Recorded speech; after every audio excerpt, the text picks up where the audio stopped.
All right, GalaxyCon, make some noise. Help me welcome to the stage, Nolan North.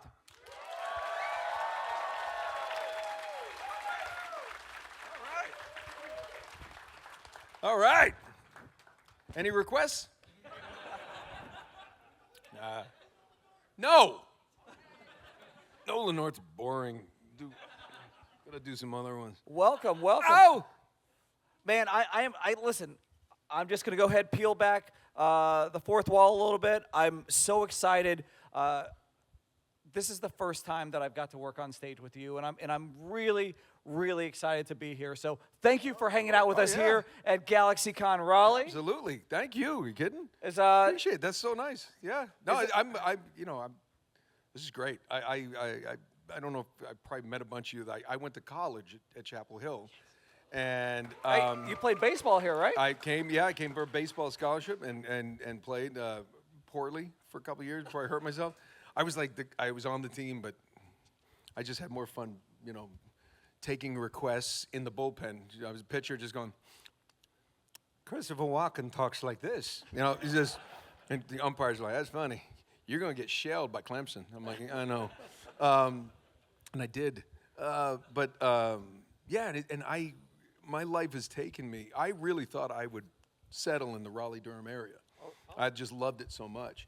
And my life took me elsewhere, and I haven't been back since I graduated. So this is my first visit, and I've been trying to get to this con, and it's just been busy. This is known on this circuit as like one of the really, really good con, great people, and great place to come.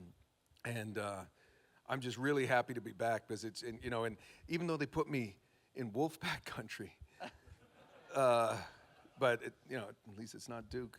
So how did? Oh, I don't care. Tom Cavanaugh's downstairs with a Duke sweatshirt. I'm like, okay, good luck with that. So then how do you go from playing baseball here at UNC, majoring in journalism, right? Yeah. To then having a career in the entertainment world? I don't know. I don't know. Well, it's actually, it's funny.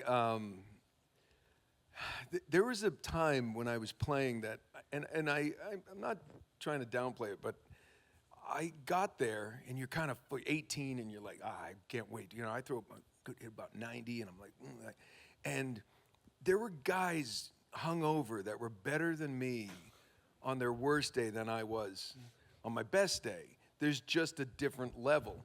And there was always something in the back of my mind that, I don't know, I think I could get drafted. I could get to them. And since then, I've had friends who were in the major leagues, guys I played with, but guys I've met in my life. And they're just a different breed.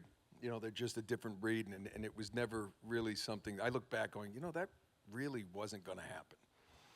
But the cool thing was, what coming to school here happened is the first time I ever did stand-up comedy, we went to a place called Charlie Goodnight's Comedy Zone at the Omni Europa Hotel on 15501, and we went in there full of beer, and I'll never forget, it was 8 of us, and we were watching it, and it was okay, and my friends were sitting there going, dude, you're funnier than these guys, you should do this.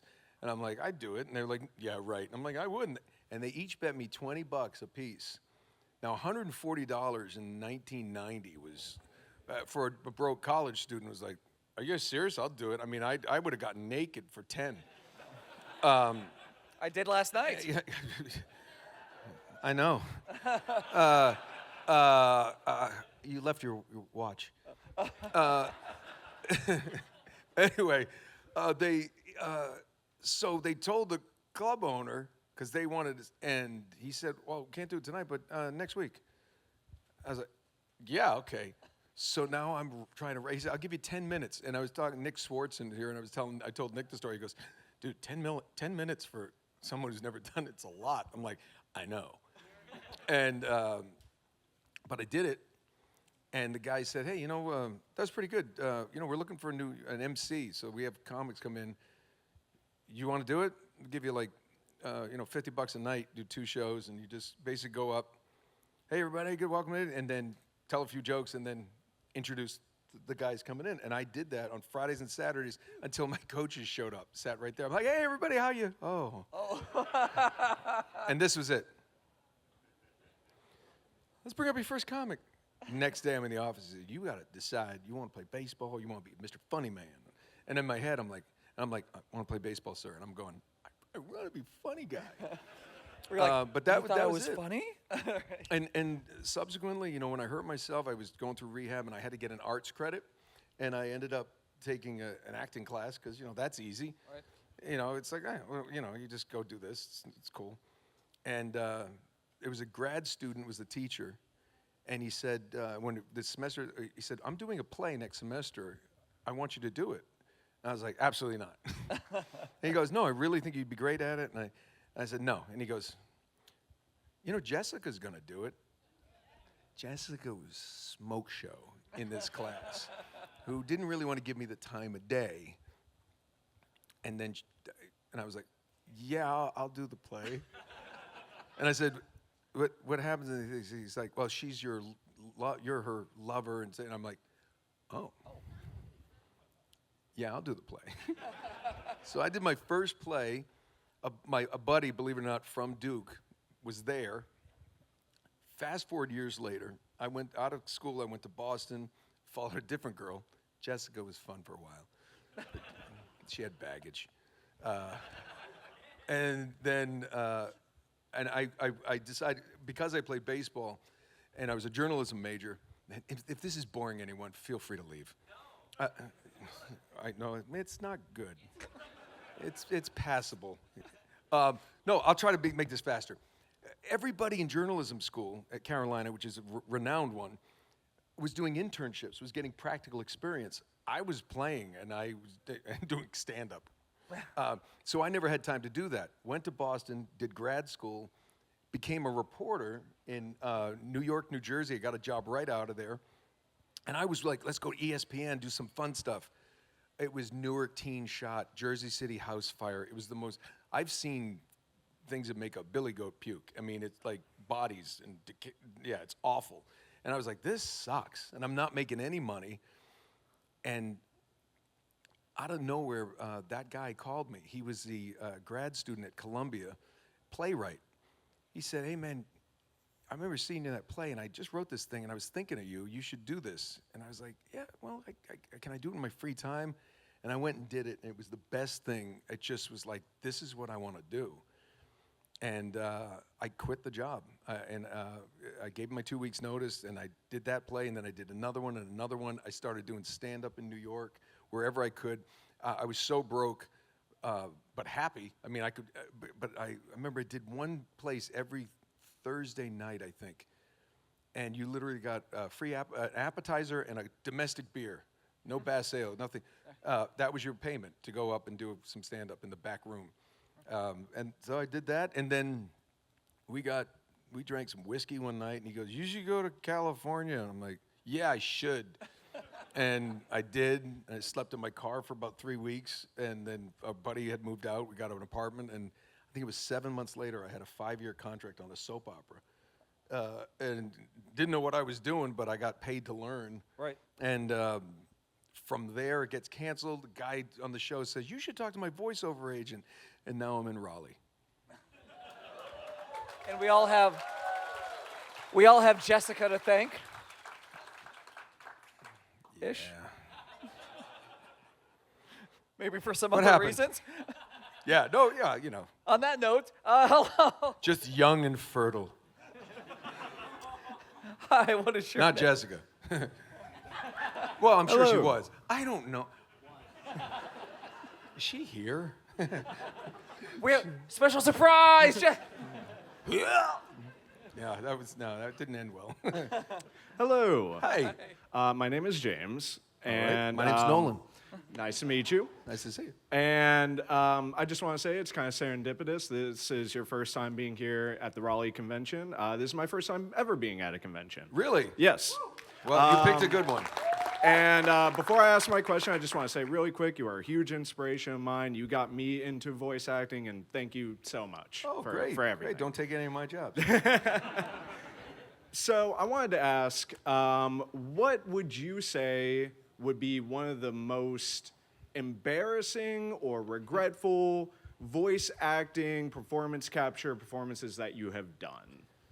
My most regretful? Or embarrassing, or, you know, something that you just look back on and, ooh, maybe I would have not done that. Maybe I wouldn't have took that role. I don't know of one. The only one that I ever talk about that, I mean, I've been blessed to have some really good stuff, and it's so much fun. I mean, when I first got into the way to break into voiceover at the time was games. Nobody wanted to do games. There's no residuals. The pay was low. It was like, hey, you got to go yell for 4 hours. It's only like $700. I'm like, I'll do that. I'm going to yell at my kids for 4 hours for free. Well, I might as well go down and pick up some money.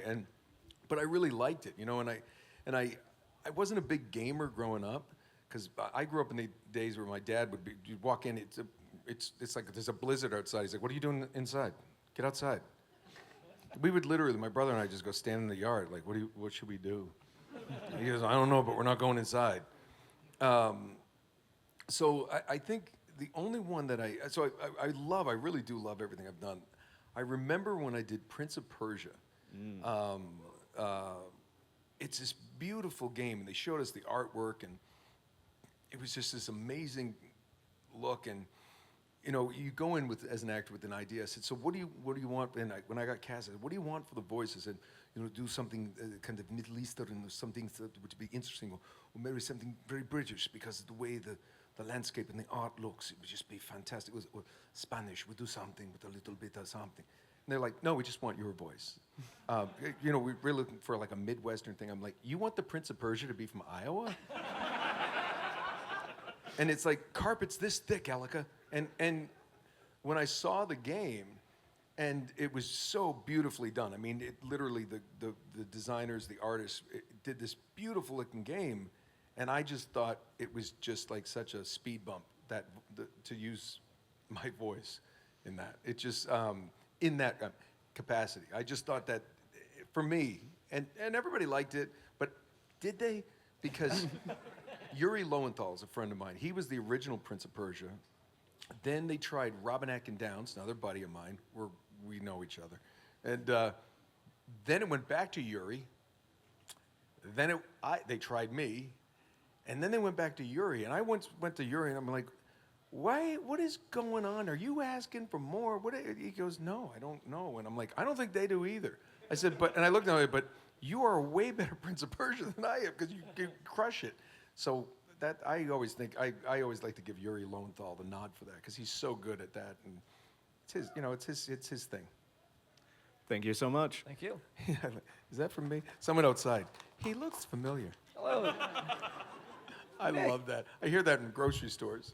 Nick, hello. Hello. Hey, man. For Deadpool, did you get to improvise any lines? All the time. Yeah. Great question. Okay, great story is, the first time I did it was Hulk vs. Wolverine. And I may have told some people here at the table the story, but very quickly, because there's a lot of people, I want to get to the questions, and I talk too long. I know it, it's a problem. I did Hulk vs. Wolverine and the X-Men was my first series. I was Cyclops. And the producers of that came to me one day and they said, hey, do you know who Deadpool is? I'm like, yeah, I love Deadpool. I remember the comics. And they go, okay, so we just did this movie called Hulk vs. Wolverine, and Deadpool's in it. We had an actor do it. I remember they said, we have this guy, he's from Canada, do it, and not Ryan. And I said, okay, he said he was great, but we don't think he's exactly what we want. I said, okay. And they go, do you know, this is true, do you know how you're always saying things between takes that will get us all fired or canceled someday? And I went, yeah. They go, we think that might be Deadpool. So we went, they brought me in, went to the studio, and there was a TV screen, and they explained the whole thing, and okay, and the premise of the whole thing, and then they said, okay, let's get started. And I said, okay, and they said, okay, ready, we're gonna go. And I go, wait, there's no script. They go, okay, that's the fun part. We're gonna show you the scene with no sound. Make it up. And I said, how dark? And they go, anything you want, we're gonna make a few runs on everything. Everything in that was just kind of made up. And they might feed me a line here and there to make the, but I remember there's one thing where you're walking by and you see these like fetus-looking things in these big tubes, and you see Deadpool kind of do this, and then he walks up and he's loading these guns, and I just said, hey, what do you say after the mission we go back and shoot some of those floating babies? and they were like, and everyone's like, oh God, that's right. And then it was like, rockabye, bang, something like. And I remember one of the directors he goes, what is wrong with you? I'm like, it's beautiful chaos. And the big joke was like, oh my God, he is Deadpool. And I didn't even know they were clones. I didn't know that. They weren't floating babies, they were clones. But I didn't have any context. I was just making it up. So at the games, all those things. There's always, in the game, they wrote funny lines, but I was always able to add stuff to that. All right, thank you. Thank you. And that's the fun part, is being able to just say all the things you shouldn't say and get paid for it. Hello, what's your name? Hey. Hi, I'm Raf. I always wanted to ask you that. I know we were all disappointed you weren't in the Deadpool and Wolverine. Yeah. Guessing with all the Deadpools, I'm saying, would you fight to be Ultimate Deadpool in the MCU? Like, to voice him? Don't I already do that? Or, like, in the MCU, like, I know you did it for a video game, but would you do it for the MCU? Like, Well, I think Ryan has a pretty good foothold on that. True. And I had a film called Paradise Records I did with Logic and a bunch of people up in, it was at Tribeca. And last I heard, it may get a theatrical release, so look out for that. But I was in New York and I went and saw Ryan, because we'd known each other through texting back and forth, but we'd never met. And we ended up spending like 2.5 hours together and, just talking. And he's so Canadian. He's such a nice guy. And you're just like, he's just so normal, and he's smart, and he's just really someone I was very happy to get to meet and become friends with. And for the last movie, you don't ask for it. Like, I'm not into cameos.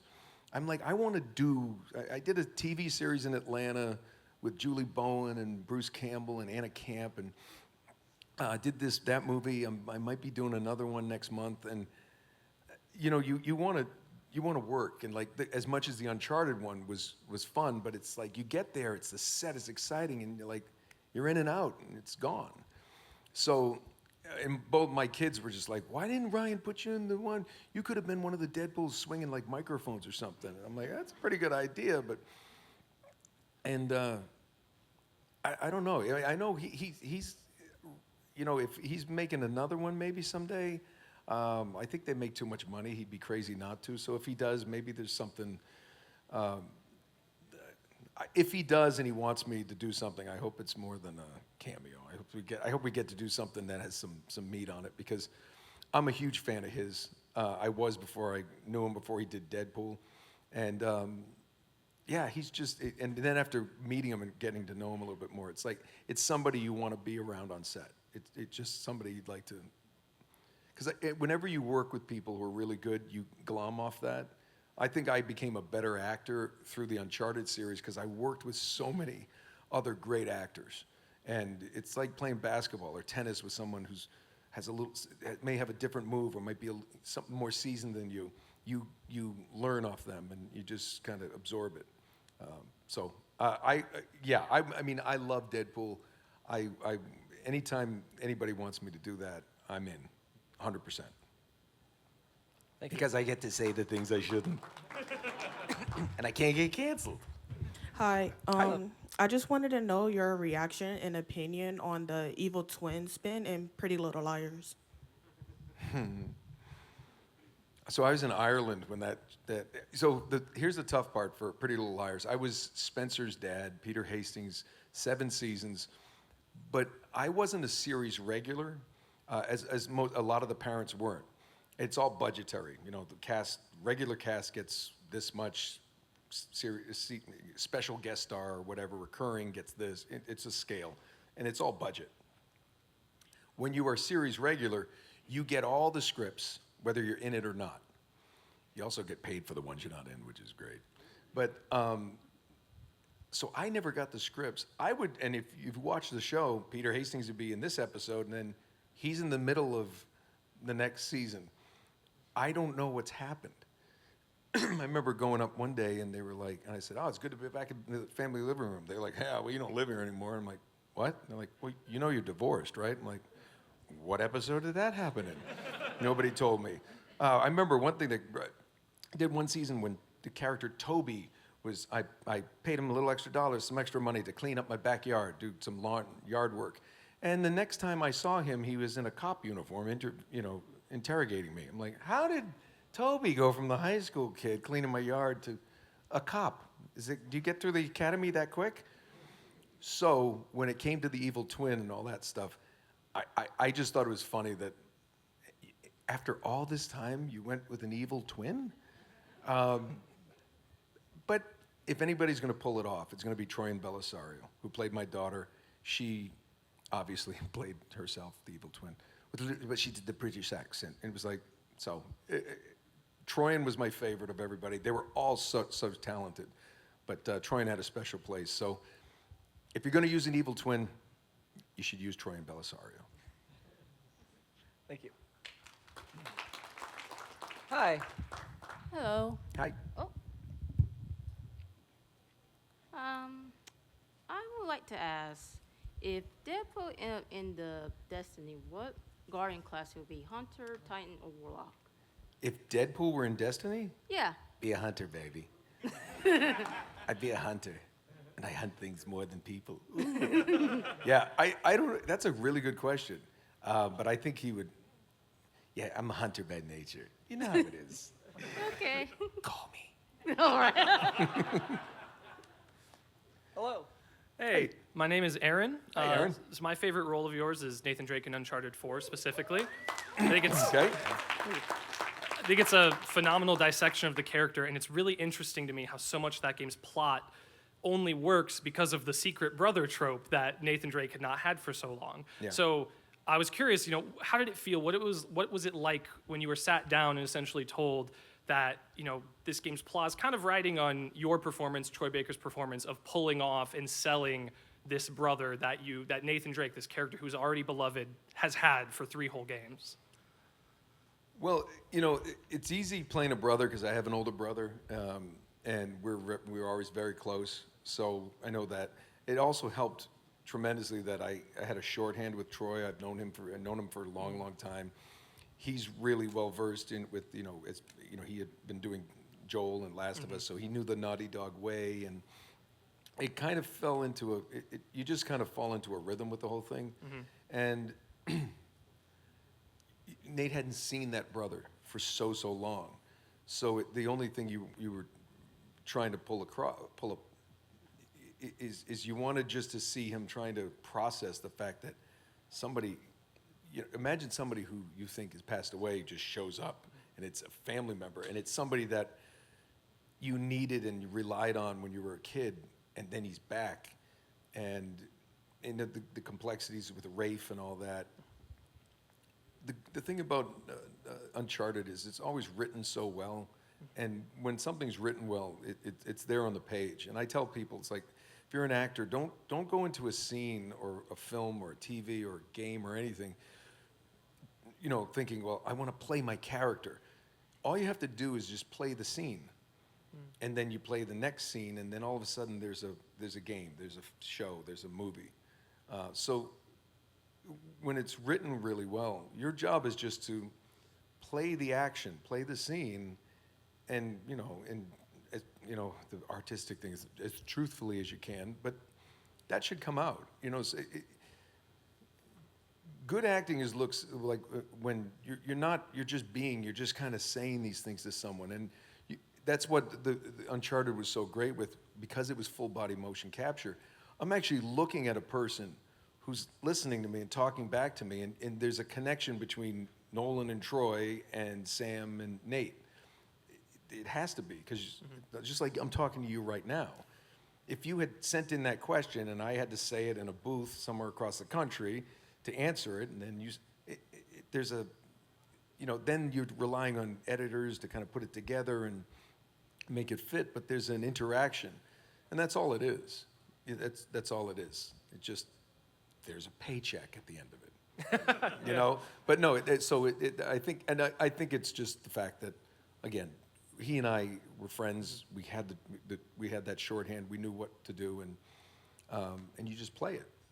That's awesome. Thank you so Yeah, much. You bet. So we got about 15 minutes left. We're gonna try to get through as many as possible. I'll go Hello. speed round as best I can. I'm so sorry. Okay. Hi, I'm Seth. Now it's Blue. wondering. Next. No. No. How did you feel when they came back to ask you to play as Richtofen again in COD? You know what? I never really felt like they ever left. I remember going to the thing where they kind of said their goodbyes, and I went there, and they're like, "We're gonna get you into makeup before the thing." I said, "Makeup? What are we doing?" I didn't know. And then Tom is there choking up next to me, and I'm like, "Whoa." But then they told me that, it's not quite over Richter, and they wanted Richtofen to be, I think it's Cold War at the end. He turns at the end, and everybody lost their mind because you see that Richtofen has crossed some kind of another timeline, and he's the head of the whole Janus project and that kind of stuff.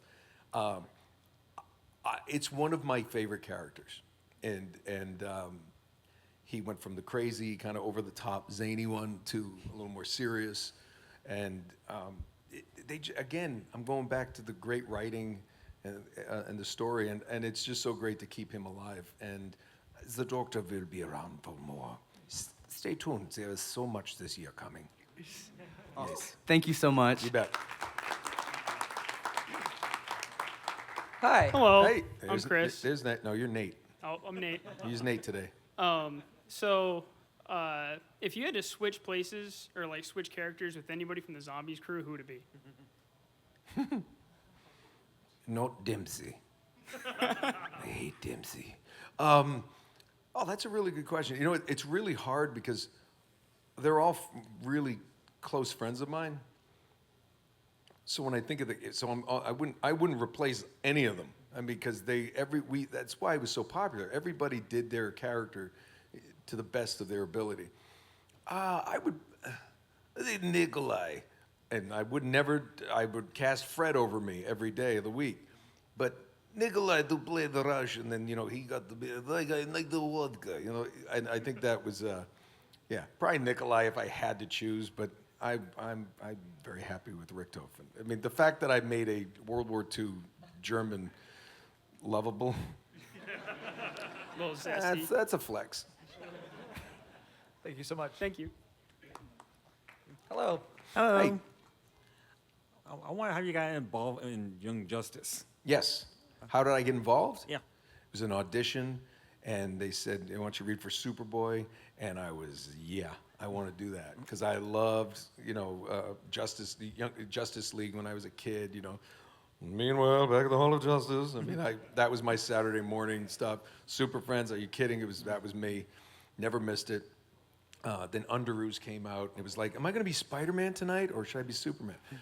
The real quick story about that I still laugh about to this day is the day one we went in to record, and Superboy was like full of angst, and and he's he's not a teenager because he's a clone, but he is a teen, whatever. So that was kind of the voice we kind of went with.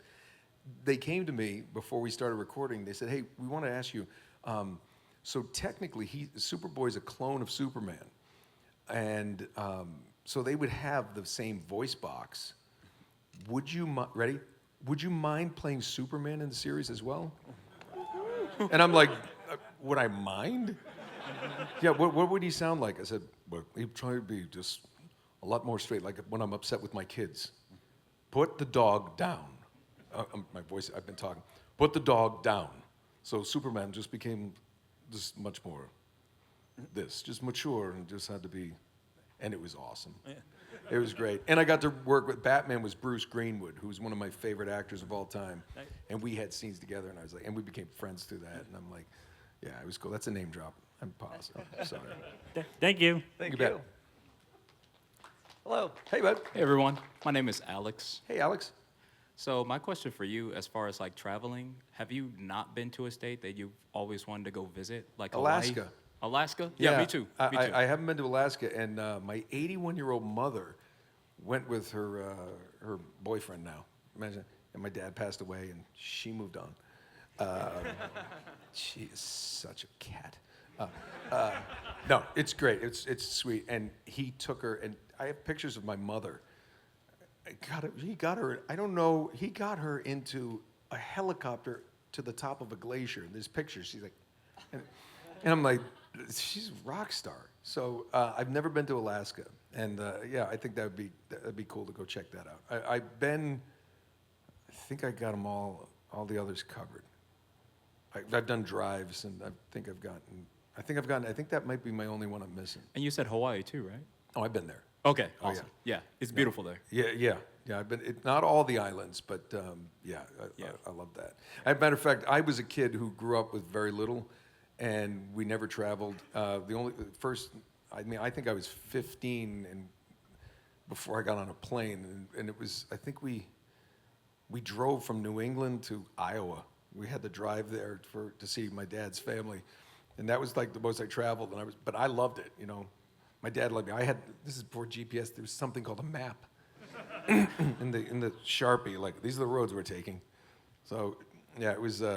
But I tell people I loved it, and I always wanted to travel. And I now think I've seen more of the world than Nathan Drake has because of Nathan Drake. These cons, the Sony publicity events, things like that. So, yeah, Alaska. That was the, see, I'm talked too long. Alaska, next. Thank you. What's wrong with me? Hello. Hey, I'm Adam. Hey. I just wanted to know, is there something that you draw on for when you have to do more in an emotional scene? Like, something my mind jumps to is when Richtofen dies in Blood of the Dead for Call of Duty. So is there something you like draw on to get to that place? You know, yes and no. Again, it's there in the words and in the situation. It's in the scene.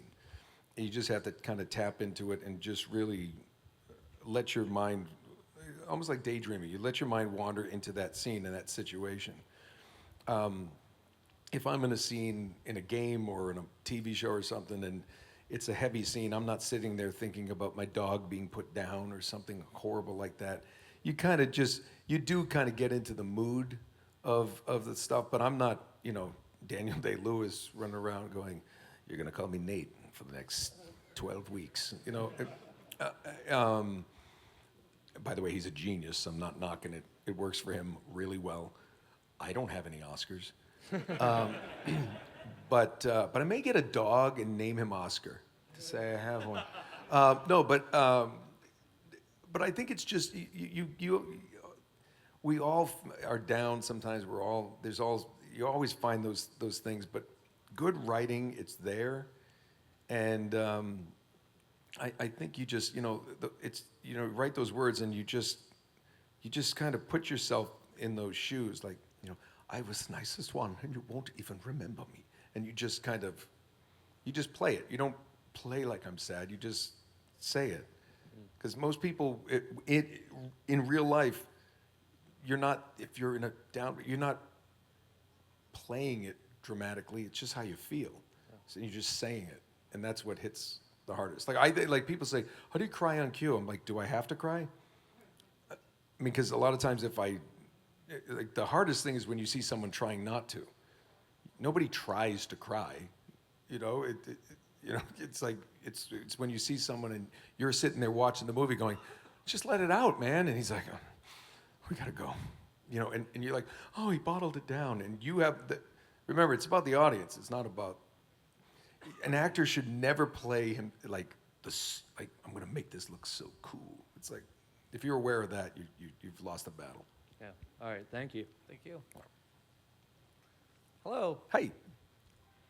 Hey, my name is Rhett, and I want to know how did you get your role as Nathan Drake in the Uncharted series? How did I get it? Yes. You know what? It just started out as a basic audition that your agent sends you.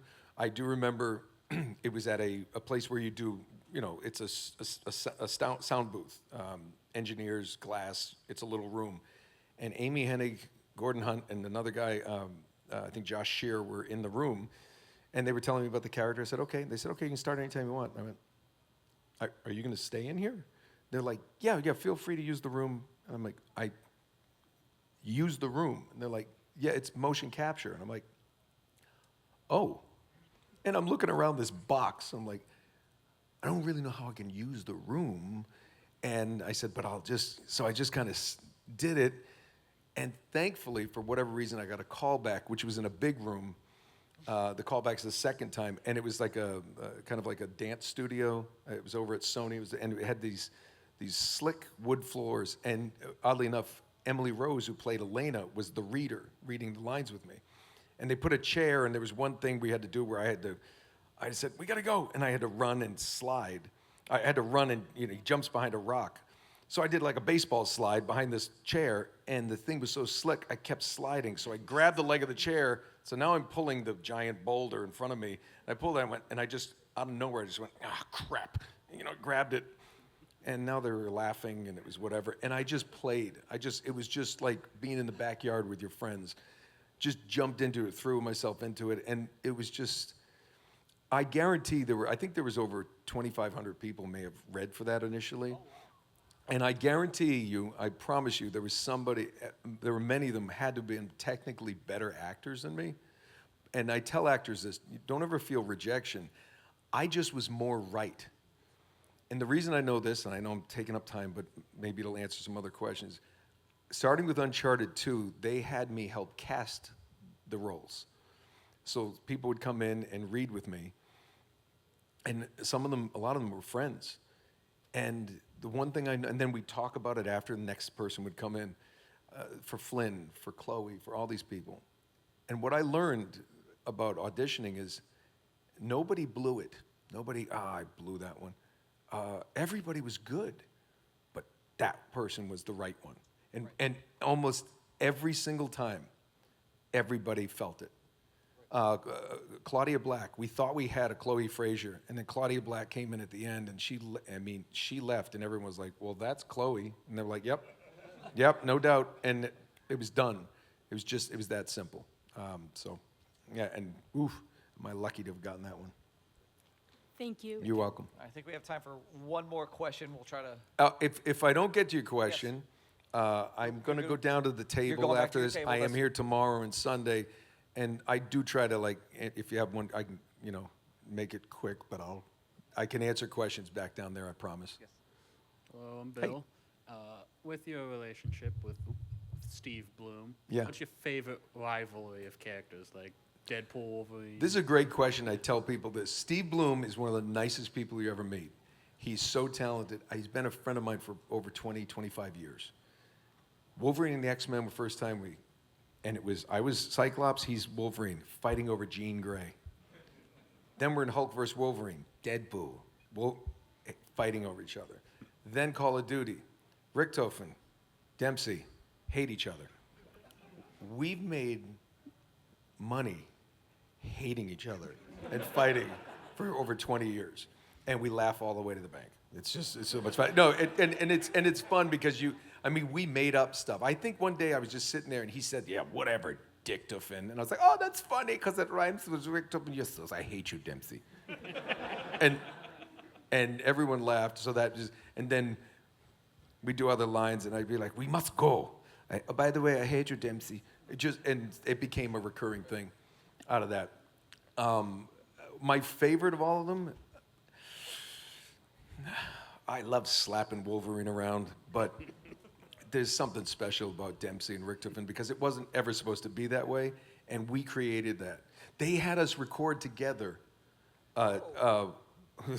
Wait.